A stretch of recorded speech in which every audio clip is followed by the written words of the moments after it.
Naquela pequena aldeia, perdida entre montanhas que pareciam sussurrar segredos, o clima sempre carregava um ar de inquietação.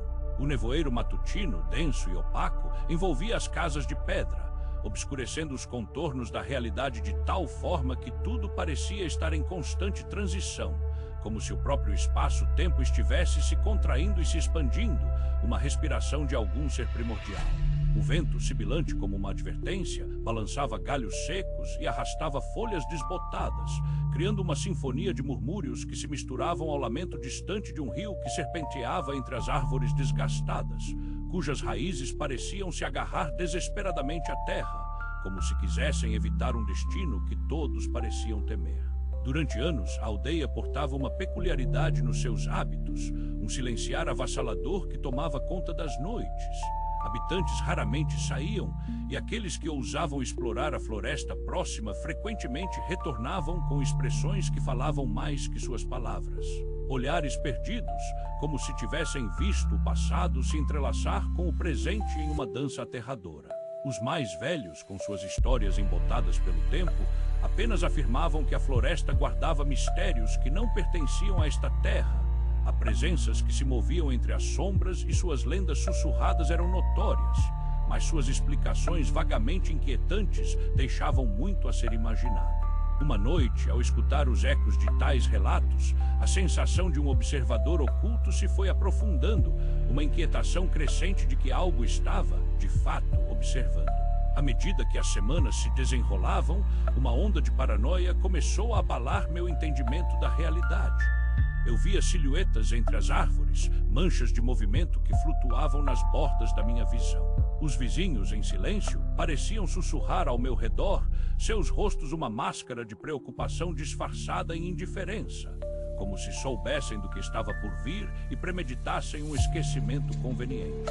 Meu sono, outrora profundo, agora era cortado por pesadelos lúgubres, onde criaturas de formas distorcidas dançavam sob um céu repleto de estrelas vívidas que pulsavam como corações batendo de forma errática.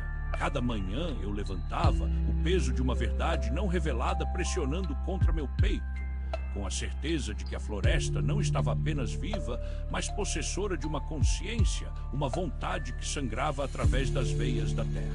E então, em uma noite de lua nova, quando o céu estava imerso em um profundo abismo de escuridão, a revelação se manifestou e desfez a linha tênue entre o que era real e o que não era. Uma luz pulsante, azul e iridescente, escapuliu entre os troncos gélidos e se aglomerou na colina, transformando as sombras em seres de um indescritível aspecto, que se adentraram na minha mente de maneira insidiosa.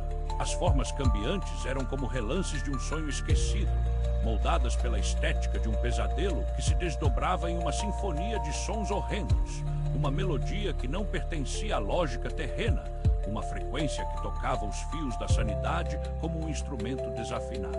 Minhas percepções se distorciam a cada instante, fazendo-me questionar a própria estrutura do universo, como se eu estivesse à beira de um entendimento tão profundo que a revelação pudesse me consumir. O que restou desse encontro surreal com o desconhecido é difícil de descrever. A floresta nunca mais foi a mesma, e ao retornar, eu percebi que não havia mais aldeãos, apenas sombras de quem poderia ter sido, refletindo em mim um eco de uma sanidade perdida. As vozes, os risos então se tornaram um vácuo sombrio e opressivo, abduzindo a essência da própria vida.